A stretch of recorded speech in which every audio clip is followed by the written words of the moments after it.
Today, I want to talk about the new movie Dead Man's Wire, directed by Gus Van Sant. I tend to like most of Gus Van Sant's movies, even though I strongly sense that he is a degenerate, and I'm not talking about him being homosexual, but that's neither here nor there. Um, he's talented at movie making, and at least one of his movies, Elephant, from 2003, I would say is one of my favorites. It'd be up there maybe in my top 50 movies of all time. Definitely in my top 100. Or I would say even top 70, assuredly. And, and this is a movie that's a lot of fun to watch. It's very entertaining. It's well acted. The period details are fun. It's set in 1977, Indianapolis, and everything looks really period appropriate, from the clothes to the cars, to even police cars. You know how they used to have like the siren on the top of their car, like attached to the top of their car. I guess they were still doing that in 1977. That you got that going too. Every single detail is really good, and the story is a very compelling one. It's about a guy who's had enough. It's one of those interesting kind of movies where I guess like Dog Day Afternoon or was it John Q? Is that what that Denzel one movie is called? I haven't seen it, um, but I know what it's about. They're like the movies that are made from the point of view of someone who's who's a little crazy, who's a little unhinged, but who also has a real legitimate beef, and you end up pulling for him.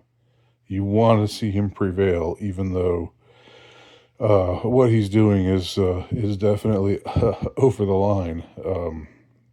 In this case, and this is based on a true story. This guy uh, got screwed over by his mortgage company. They didn't. I mean, they did him wrong. They did him dirty. It wasn't anything illegal, but it was just something shysterish. I can't like. I'm an economic dummy, so it's hard for me to talk about the exact details. But anyway, he lost a ton of money, and they screwed him out of being able to build something that he really wanted to build, that he would have been proud of, and so now he's had enough, and he goes to the headquarters of the company, and ends up kidnapping the son of the boss, the actual boss himself, played by Al Pacino. He's only in the movie for about 10 minutes or so, but Al Pacino is taking a vacation in Florida, uh, and he is scummy as can be. He's like um, easy easy to root against, as much as our main man is easy to root for. Um, but he's the one who really deserves to the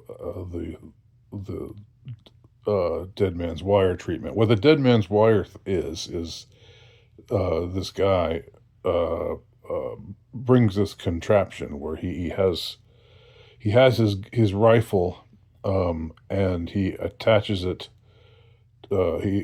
wire to the back of the neck of the guy that he's kidnapping, the son of the president of this mortgage company, um, so that if the guy pulls too hard, or tries to escape, then the wire will pull the trigger, and he'll get shot. So So he has it's a hostage situation, and things kind of go wrong from the start. And he has to improvise, um, and ends up taking the guy to his apartment, and then you have all the news coverage of this event. It all takes place in Indianapolis, which at the time I think was a much I mean, it was still, I guess, a big city, but it was a much sleepier kind of town, much smaller than it is today, and so the local news is not used to stories like this. They're excited about having this dramatic story unfold and getting to cover it. Um, like I said, the period details are really good. There's this this radio DJ with a soulful voice who our hero loves, and he ends up playing a role in the negotiating process. There's also this young black woman reporter with a 1977 afro, and she there's one scene where she's covering she's they're about to tape a spot, and she asks the guy that she works with, uh, how do I look, and he answers, sexy baby, and she says, thank you, and goes on. It's like it's a compliment. It's what she wanted to hear, and it's so refreshing in our day and age. That's a small moment, but it really made me laugh, because we all know that today, if a woman asks, "How do I look?" and the guy answered, "Sexy baby," then she would just say, "Excuse me, excuse me." I'm not just a piece of meat, you know. I'm to be taken seriously. But at the time, she took it as a compliment, which is what it was, and just went on, with her broadcast. Um, some interesting stuff character wise. Uh, I don't know if we ever really get into the head of this guy all that much, and the guy that he takes hostage is also an interesting character because he's really not that bad of a guy, even though he's aware that his dad's a shyster. Um, he's somebody we're not we're not rooting against him. We're sympathetic to him as well. So it's a strange sort of situation where uh, you have a hostage and a hostage taker,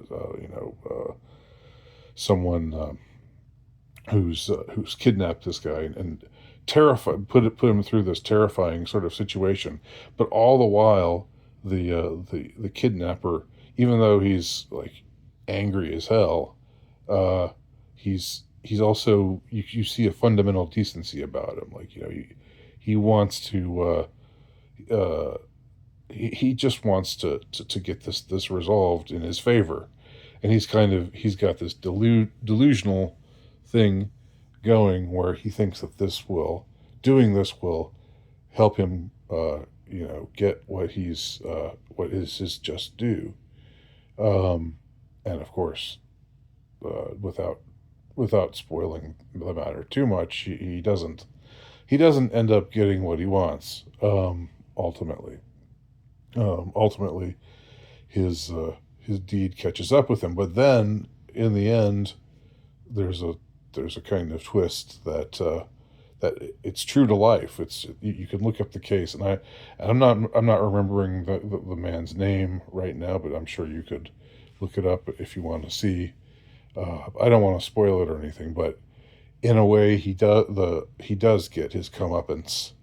Uh, um, but just not in the way that you would expect, or that he was expecting to in his delusional frame of mind. I liked this movie, and I would recommend it. I could possibly see it again. I kind of wish that it had more of an epic flavor to it somehow, because this is a really interesting subject matter, and it's the kind of movie that I think I gravitate towards, and I think a lot of us guys gravitate towards. You know, we like to see somebody take the law into their own hands and do something maybe reckless and foolish, but but do it because they've got a legitimate beef, and it's, they've gotten screwed over. I mean, there's an immense appeal to that kind of storyline, and I sort of wish that somehow the the story had wound up reverberating more, in my heart afterwards, so that when I thought about it afterwards, it would seem like like it was, as I said, something epic, something that points to something about men, who are faced with a situation like this and the choices that they make, and everything. But in the end, I don't know how deep this movie really is. Maybe that shouldn't matter because it looks great and it's entertaining, and as I said, no expense spared on period details. It's always fun to see a period piece movie that takes the that takes it really seriously, and makes sure that everything is up to snuff as far as looking, sounding, smelling. Even though you can't smell anything, sometimes you can anticipate what the guy's apartment smells like, or everybody's smoking. Just like it's all very fun. You know, di- like the different social mores that back then than today. So that's my review of Dead Man's Switch. Have any of y'all seen it? Tell me what you think. Thanks for watching.